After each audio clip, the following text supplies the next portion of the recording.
2025 புரட்டாசி மாதத்தில் என்ன சிறப்பு அப்படின்னு கேட்டீங்கன்னா, புத பகவான் வந்து கன்னி ராசியில் உச்சபலத்தோடு இருக்கார். ஒன்று. ரெண்டாவது வந்து நீங்கள் எந்த சனிக்கிழமை வேணாலும் செய்யலாம். அதனால் இந்த சனிக்கிழமை தான் உகந்தது அப்படிங்கிறது கிடையாது. பட் பெருமாளுக்கு வந்து புரட்டாசி மாதத்தில் சனிக்கிழமை ஏன் பெருமாளுக்கு உகந்தது அப்படின்னு கேட்டிங்கன்னா, செஞ்ச பாவம் நம்ம செய்த புண்ணியம் ரெண்டத்துக்குமே சூரியன் வந்து 5ஆம் இடத்துல சனியினுடைய வீட்டை பார்க்கறதுனால இந்த புரட்டாசி சனிக்கிழமையில் பெருமாளை வணங்கினால், அதாவது புரட்டாசி மாதத்தில் ஏன் விரதம் இருக்கும் அப்படின்னா, அதிகமான உஷ்ணம் வந்து பூமியில் இருக்கிறதுனால ஆன்மீக ரீதியாக நம்ம சொல்லும்பொழுது புரட்டாசி மாதத்தில் நான்வெஜ் ஒரு கவிச்சு சாப்பிடும்போது ஜீரண சக்தி ரொம்ப இருக்காது. சூரியனினுடைய தாக்கம் பூமியில் அதிகமாக இருக்கும்பொழுது கல்யாணங்கள் பண்ணுறதில்ல. கல்யாணம் பண்ணால் குழந்தை பிறக்கணும். ஸோ அந்த மாதத்தில் அவங்க ஒரு கரு உருவாயிருச்சுன்னா அது ஒரு சுபகாரியங்கள்லாம் பெருசாக அந்த புரட்டாசி மாதத்தில் நடக்காது. ஆனால் சில பேர் வந்து இந்த பொண்ணு பார்க்குறது இந்த மாதிரியான விஷயங்கள் பண்ணுவாங்க. அதெல்லாம் பண்ணலாம். கோயம்புத்தூர் கார்ப்பரேஷன் லிமிட்ல இருந்து 2 கிலோமீட்டர்ல லேண்ட் 8 lakhsக்கு Sri baby properties Coimbatore. Aachi royal gulab jamun packs, ஒன்று வாங்கினால் ஒன்று இலவசம். குறைந்த விலை, நிறைந்த தரம், தங்கள் தேவைகள் அனைத்தும் ஒரே இடத்தில். ஜெயச்சந்திரன். ரெட் நூல் நங்கை வியூவர்ஸ் எல்லாருக்கும் வணக்கம். இன்னைக்கு நம்ம கூட பாரதி ஸ்ரீதர் மேம் இருக்காங்க. வணக்கம். வணக்கம்மா. புரட்டாசி வந்து ஆரம்பிச்சிருச்சு. இந்த வருஷம் புரட்டாசி 2025 எந்த அளவுக்கு ரொம்ப சிறப்பான ஒரு மாதமா இருக்க போகுது மேம்? 2025 புரட்டாசி மாதத்தில் என்ன சிறப்பு அப்படின்னு கேட்டீங்கன்னா, புத பகவான் வந்து கன்னி ராசியில் உச்சபலத்தோடு இருக்கார். ஒன்று. ரெண்டாவது வந்து இந்த வருடம் இந்த விஸ்வாவசு வருடத்தில் வந்து நம்ம ஏற்கனவே சொல்லியிருந்தோம், இந்த குருவெல்லாம் வந்து பார்த்திங்கன்னா 3 ராசியில் இந்த வருடம் வருது அப்படின்ட்டுன்னு. அண்டு கேது வந்து சூரியன் வீட்டில் இருக்கார், ராகு வந்து கும்பத்தில் இருக்கார். இப்படிப்பட்ட ஒரு கிரக அமைப்பில் இந்த புரட்டாசி மாதத்தில் சூரிய பகவான் புதனோடு சேர்ந்து கன்னிராசியில் 1 மாத காலம் அவருடைய ட்ராவல் இருக்கும். ஸோ புரட்டாசி மாதம்னாலே பெருமாளுக்கு உகந்த மாதம்னு சொல்கிறோம். வைகுண்டத்திலிருந்து பெருமாள் பூலோகத்திற்கு வந்து 1 மாத காலமும் அவர் பூலோகத்தில் இருக்கக்கூடிய ஒரு ஐதீகம்னால புரட்டாசி மாதம் எப்பொழுதுமே சிறப்பு. இப்போ இந்த புரட்டாசி மாதம் அப்படின்னு சொல்லும் போது எல்லாரும் அவங்க வீட்டில் வந்து பெருமாளை முக்கியமாக வந்து பிரதானமாக சாமி பூஜை எல்லாம் பண்ணுவாங்க. எல்லாருக்கும் இருக்கக்கூடிய மிகப்பெரிய சந்தேகம், எந்த சனிக்கிழமை கரெக்டாக அந்த பூஜை அப்படிங்கிறது வந்து செய்யணும் அப்படின்னு. சில பேர் முதல்னு சொல்லுவாங்க, சில பேர் கடைசின்னு சொல்லுவாங்க. எது சரியான சனிக்கிழமை? ஆக்சுவலாக பார்த்திங்கன்னா எல்லா சனிக்கிழமையுமே பெருமாளுக்கு பண்ணலாம். இப்போ ஏன் சனிக்கிழமை உகந்தது, புரட்டாசி மாதத்தில் சனிக்கிழமை ஏன் பெருமாளுக்கு உகந்தது அப்படின்னு கேட்டிங்கன்னா, இப்போ கன்னி ராசியிலேருந்து நம்ம மகர ராசியும் கும்பராசியும் சனியோட வீடு. ஸோ 5, 6ன்னு சொல்லுவோம். 5ஆம் இடம் 6ஆம் இடம்னு. உங்கள் பூர்வ புண்ணிய பலத்தை, நம்ம செஞ்ச பாவம் நம்ம செய்த புண்ணியம் ரெண்டத்துக்குமே பலம் கொடுக்கறது சனி பகவான் தான்.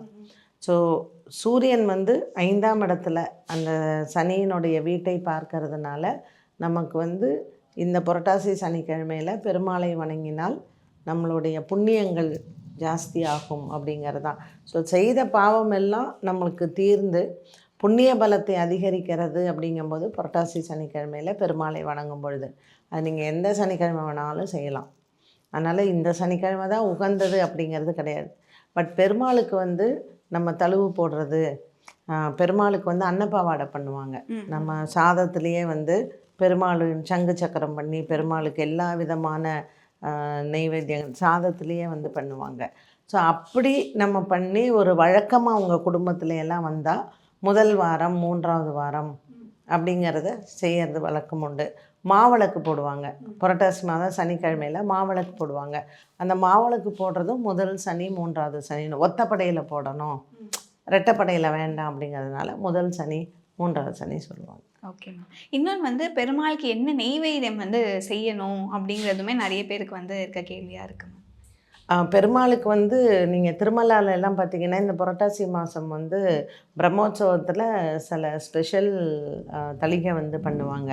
ஸோ அந்த பிரம்மோற்சவத்தில் பண்ணக்கூடிய ஒரு வகையான சாம்பார் சாதம் வந்து அதுக்கு பண்ணக்கூடிய அந்த பொடியே வந்து ஸ்பெஷலாக தான் இருக்கும். பச்சை பயறு இருக்குது இல்லைங்களா, அந்த பச்சை பயறு, கருப்பு உளுந்து, அப்புறம் மிளகு, வெந்தயம், பெருங்காயம், இதில் மிளகாவே இருக்காது. ஓ ஓகே. இந்த பொடியை தான் வறுத்து பெருமாளுக்கு வந்து சாதம் பருப்பு பண்ணி அந்த சாம்பார் பண்ணி அதுக்கு போடக்கூடிய காய்கறியும் பார்த்திங்கன்னா நாட்டுக்கரை காய்கறிகள் தான் போடுவாங்க. இந்த பிரசாதம் வந்து திருமலாவில் வந்து இந்த பிரம்மோற்சவத்தில் ரொம்ப விசேஷமான பிரசாதம். அண்ட் அஃப்கோர்ஸ் நம்ம மாவிளக்கு பண்ணுறது அப்படிங்கிறது தனிப்பட்ட ஒன்று. புரட்டாசி மாதத்தில் நீங்கள் சனிக்கிழமை பெருமாளுக்கு வந்து எள்ளோரை அப்படின்னு சொல்லி ஒன்று பண்ணுவாங்க. எள்ளில் வந்து சாதம் பண்ணுறது. ஸோ சனி பகவானாலே எள்ளு தானே. அப்போ கருப்பு எள்ளு, கருப்பு உளுந்து, மிளகு, காய்ஞ்ச மிளகாய், பெருங்காயம், இதை எல்லாத்தையும் நல்லா வறுத்து பொடி பண்ணி நல்லெண்ணெயில் சாதம் கலந்து இந்த பொடி போட்டு எல்லோரை வந்து பெருமாளுக்கு நைவேத்தியம் பண்ணி எல்லாருக்கும் அது தானமாக கொடுப்பாங்க. ஸோ புரட்டாசி மாதத்தில் இது 2 பிரசாதமும் ரொம்ப விசேஷம். அதே மாதிரி புரட்டாசி இந்த டைமில் வந்து விரதம் இருப்பாங்க. நிறைய பேருக்கு வந்து அது கரெக்டாக எப்படி அந்த விரதத்தை பண்ணணும் அப்படிங்கிறதுமே நிறைய பேருக்கு சந்தேகமாக இருக்கும். அதை பற்றி சொல்லுங்கள். அதாவது புரட்டாசி மாதத்தில் ஏன் விரதம் இருக்கும் அப்படின்னா, சூரியன் வந்து கேந்திரத்தில் இருக்கார். ஸோ ஒரு வருஷத்தில் வந்து சூரியன் 4 மாதம் கேந்திரத்தில் இருப்பார். அதில் புரட்டாசி மாதம் 1, மார்கழி மாதம் 1, பங்குனி மாதம் அண்ட் ஆனி மாதம். ஸோ இந்த 4 மாதமுமே வந்து பார்த்திங்கன்னா கிரகப்பிரவேசம் பண்ணுறதோ, புதுசாக வீடு கொடுத்தனம் பண்ணுறதோ, இல்லை கல்யாணம் பண்ணுறதோ இதெல்லாம் பண்ண மாட்டாங்க. பங்குனி மாதம் ஆனி மாதம் சில பேர் கல்யாணம் பண்ணுவாள், ஆனால் கிரகப்பிரவேசம் பண்ண மாட்டாங்க. வீட்டுக்கு புது வீடெல்லாம் கொடுத்தனம் பண்ண மாட்டாங்க. ஸோ சூரியனினுடைய பார்வை பூமியின் மேல் விழறது வந்து அதிகமான உஷ்ணத்தை அது கொடுக்கும். அப்போது இந்த ட்ராவல் ஆஃப் சன் அது வந்து இப்போ வந்து பார்த்திங்கன்னா தெற்கு முகமாக சவுத் நோக்கி சன் வந்து ட்ராவல் பண்ணுது. ஐப்பசி மாதம் அடுத்த மாதம் பார்த்திங்கன்னா அது கிழக்கு முகமாக அந்த சூரியன் இருப்பார். எவ்ரி 4 monthsக்கு அது வரும் இல்லையா. நம்மளும் அதை ஈக்வினாக்ஸ் அப்படின்லாம் சொல்கிறோம். அப்போ இப்போ சூரியன் வந்து கேந்திரத்தில் இருக்கும்போது அதிகமான உஷ்ணம் வந்து பூமியில் இருக்கிறதுனால ஆன்மீக ரீதியாக நம்ம சொல்லும் பொழுது உணவு கட்டுப்பாடை வச்சாங்க. இப்போ மார்கழி மாதமுமே பாருங்களேன், ஐயப்ப சாமிக்கு மலைக்கு மாலை போட்டு அதுவும் விரதம் தான். பங்குனி மாதம் பார்த்திங்கன்னா எல்லா கோவில்கள்லேயுமே திருவிழா இருக்கும். ஆனி மாதம் பார்த்திங்கன்னா ஜேஷ்டாபிஷேகம் இருக்கும். ஸோ இந்த 4 மாதமுமே கோவில் சம்மந்தப்பட்டது, ஆன்மீக சம்மந்தப்பட்டதில் அதிகமாக வந்து ஒரு கோட்பாடு வச்சுருப்பாங்க. இப்போ உணவில் கட்டுப்பாடு, நம்மளுடைய இந்த விரதங்கள், அந்த உணவு கட்டுப்பாடும் போதே விரதம் தான். அப்போ நீங்கள் வந்து நான்வெஜ் சாப்பிடக்கூடாது. ஒரு புரட்டாசி மாதத்தில் நான்வெஜ் ஒரு கவிச்சை சாப்பிடும்போது ஜீரண சக்தி ரொம்ப இருக்காது. சூரியனினுடைய தாக்கம் பூமியில் அதிகமாக இருக்கும் பொழுது உஷ்ணம் அதிகமாக இருக்கும். ஸோ நம்மளுடைய உடம்புலையே அந்த கெமிக்கல் பேலன்ஸ் வந்து ரொம்ப அது சரியாக இருக்காதுங்கிறதுனால தான் கல்யாணங்கள் பண்ணுறதில்ல. கல்யாணம் பண்ணால் குழந்தை பிறக்கணும். ஸோ அந்த மாதத்தில் அவங்க ஒரு கரு உருவாயிருச்சுன்னா அது ஒரு சத்தான குழந்தையாக இருக்காது. அப்படிங்கிறதுனால உணவு கட்டுப்பாடு வச்சாங்க, உணர்வுகளுக்கு கட்டுப்பாடு வச்சாங்க. விரதம்னு ஒன்று சொன்னால் அதை வந்து ஒரு டிசிப்ளின் நம்ம மெயின்டைன் பண்ணுவோங்கிறதுக்காக இறைவனினுடைய பெயரை சொல்லி நீ இந்த இதை சாப்பிடு, இதை சாப்பிடாத, புரட்டாசி மாதத்தில் நீ ஒரு ஆன்மீகத்தில் உன்னை ஈடுபடுத்திக்கோ. ஸோ உன்னுடைய உள்ளமும் உன்னுடைய உடலும் ஒரு ஆன்மீகத்தில் இருக்கும் பொழுது உனக்கு ஒரு ஆரோக்கியமான வாழ்க்கை கிடைக்கும். ஸோ இது எல்லாமே ஒரு டிசிப்ளினரி ஒரு இதுக்காகத்தான் நம்மளை வந்து அப்படி பண்ணாங்க. இப்போ இந்த விரதம்னு சொல்லும் போது ஸ்பெசிஃபிக்காக சனிக்கிழமைகளில் மட்டும் இருக்கணுமா, இல்லை எந்த நாளுமே விரதம் இருக்கலாமா? இந்த புரட்டாசி மாதம் எல்லா நாட்களையுமே உணவு கட்டுப்பாடு வைக்கிறது நல்லது. அதில் சனிவாரம் அப்படிங்கிறது நம்ம ஆயுளையும் ஆரோக்கியத்தையும் சொல்லக்கூடிய நாள். அதனால் அன்றைய ஒரு நாளாவது நம்ம உணவு கட்டுப்பாடு வைக்கணும். மேம் எந்த மாதிரி மேம், அதாவது வெறும் தண்ணி மட்டும் இல்லை பால் மட்டும் குடிச்சு பழம் மட்டும் சாப்பிடலாமா, இல்லை எப்படி இருக்கு? இல்லை, இந்த புரட்டாசி மாதத்தில் பொதுவாக நம்ம வந்து நிறைய உணவில் எதை சேர்க்கணுன்னா புரதச்சத்து சேர்க்கணும். ஸோ இந்த புரதச்சத்து வந்து எதுலேருந்து வருதுன்னா சீரியல்ஸ் அண்ட் பல்சஸ் தான். பட்டாணி வகைகள், அந்த மாதிரியான இப்போ பூமிக்கு கீழே விளையக்கூடிய கிழங்கு வகைகளை அவாய்ட் பண்ணணும் வெஜிடேரியன்ஸாக இருந்தால். ஸோ நீ வந்து பச்சை காய்கறிகள் நிறையா சாப்பிட்லாம், அவரைக்காய் இந்த மாதிரியான. ஸோ நீங்கள் வந்து அரிசி உணவை அதிகம் எடுத்துக்காமல் அப்போ நம்ம சூப் சாப்பிட்லாம், சாலட் சாப்பிட்லாம், ஃப்ரூட்ஸ் நிறையா சாப்பிட்லாம்.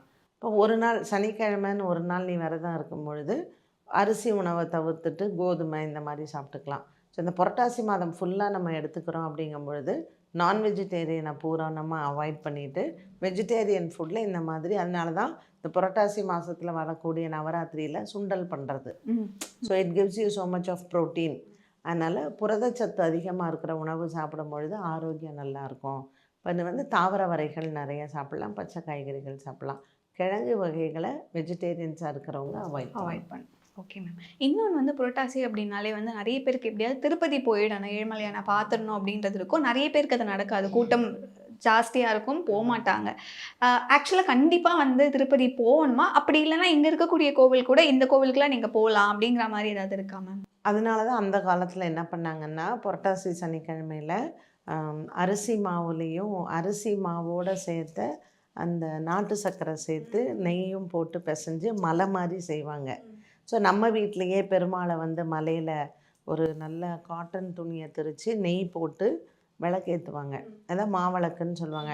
ஸோ வீட்லேயே உட்காந்து கோவிந்த நாமம் சொல்லுவாங்க.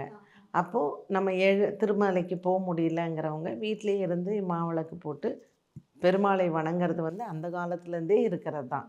ஸோ இன்றைக்கி தான் எல்லாமே நமக்கு விஷுவல்லையே இருக்கே, நம்ம டிவிலேயே பார்த்துக்கலாம், பெருமாள் உற்சவம் எல்லாத்தையுமே பார்க்குறோம். உங்கள் வீட்டு பக்கத்தில் இருக்கிற பெருமாள் கோயிலுக்கு போயிட்டு வரலாமே. ஸோ ஸ்ரீனிவாசர் கோவில் எல்லா இடங்கள்லையுமே இருக்குது, எங்கேனாலும் போகலாம். அதே மாதிரி இப்போ நம்ம சனிக்கிழமை பெருமாள் கோவிலுக்கு போகிறோன்ற பட்சத்தில் அங்கே இந்த ஒரு விளக்கு ஏற்றுறதோ இல்லை துளசி வாங்கி கொடுக்குறதோ அந்த மாதிரி ஏதாவது இருக்கா மேம் ஸ்பெசிஃபிக்காக? இது நீங்கள் எப்போ பெருமாள் கோயிலுக்கு போனாலுமே அந்த இந்த குண்டு கல்கண்டு இருக்கு, அந்த கல்கண்டு வாங்கின்னு போய் சுவாமிக்கு நைவேத்தியம் பண்ணி கொண்டு வரலாம். துளசி வாங்கின்னு போய் போட்டுட்டு வரலாம். ஸோ பெருமாளுடைய தீர்த்தம் வாங்கி குடிக்கிறது ரொம்ப விசேஷம். இது மாதிரி எல்லாருமே பண்ணலாம்.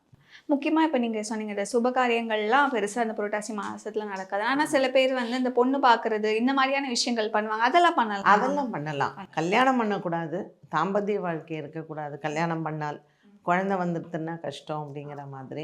கிரகப்பிரவேசம் பண்ண மாட்டாங்க. அந்த மாதிரி இப்போ உங்களுக்கு அன்றைக்கி வந்து சஷ்டியப்த பூர்த்தி வருது, ஒரு பிறந்த நாள் வருதுன்னா அது பண்ணிப்பாங்க. Okay ma'am. இன்னொன்று பெண்கள் முக்கியமாக புரட்டாசி மாதத்தில் கடைபிடிக்க வேண்டிய விஷயங்கள்னால் என்ன சொல்லுவீங்க? நல்ல சாமி கும்பிடணும், சனிக்கிழமையில் விரதம் இருக்கலாம். உங்கள் பசங்களுக்கு ஆன்மீகத்தை சொல்லிக் கொடுங்க. லேடிஸ் வந்து கண்டிப்பாக உங்கள் குழந்தைங்களா இருக்கட்டும், இல்லை உங்கள் கூட பிறந்த தங்கச்சிங்க அக்காங்க யாரோ, நீங்கள் வந்து புரட்டாசி மாதத்தோட சிறப்பு என்ன, ஏன் பெருமாளை வணங்குறோம், ஸோ ஒரு கோவிலுக்கு போகும்பொழுது பெருமாளை வந்து எப்படி வணங்கணும் அண்ட் இந்த ஸ்டோரிஸ் எல்லாம் சொல்லலாம். திருமலையில் எப்படி பத்மாவதி திருக்கல்யாணம் நடந்தது, பெருமாள் எப்படி குபேரன்ட்ட கடனாளியானார், இந்த மாதிரி நிறைய கதைகள் இருக்குது. ஸோ புரட்டாசி மாதத்திற்கான சிறப்புனாலே திருமலைங்கும் பொழுது திருமலை சார்ந்த விஷயங்கள் எல்லாமே சொல்லலாம். ஸோ திருமலையிலேயே வந்து நீங்கள் பார்த்தீங்கன்னா அனந்தாழ்வார் இருக்கார், திருமலை நம்பி இருக்கார், இப்படிப்பட்டவங்களெல்லாம் பசங்களுக்கெல்லாம் தெரியாது. ஸோ உங்கள் வீட்டில் நீங்கள் சொல்லி கொடுங்க. அண்ட் லேடிஸ் வந்து ஜென்ரலி நீங்கள் தான் வந்து ஆன்மீகத்தை நிறைய வளர்க்க முடியும். ஆண்களை விட பெண்கள் வந்து அதை நல்லா இது பண்ணுவாங்க. உங்கள் வீட்டில் எப்படி பூஜை பண்ணணும், இல்லை அதில் ஒரு இன்ட்ரெஸ்ட் வளர்த்துக்கிறது, என்ன சனிக்கிழமையானால் என்ன மாதிரி பெருமாளுக்கு நீங்கள் அலங்காரம் பண்ணலாம், அண்ட் இப்போ உங்கள் வீட்டிலே பெருமாளுக்கு துளசி மாலை போட்டு எப்படி அர்ச்சனை பண்ணலாம், எப்படி பிரசாதங்கள் பண்ணுறது, இது எல்லாமே லேடிஸ் பண்ணலாம். ஓகே மேம், ரொம்ப நன்றி மேம் தகவல் பகிர்ந்ததுக்கு. கோயம்புத்தூர் கார்ப்பரேஷன் லிமிட்ல இருந்து 2 கிலோமீட்டர்ல லேண்ட் 8 lakhsக்கு Sri baby properties Coimbatore. Aachi royal gulab jamun packs, ஒன்று வாங்கினால் ஒன்று இலவசம். குறைந்த விலை நிறைந்த தரம், தங்கள் தேவைகள் அனைத்தும் ஒரே இடத்தில். ஜெயச்சந்திரன்.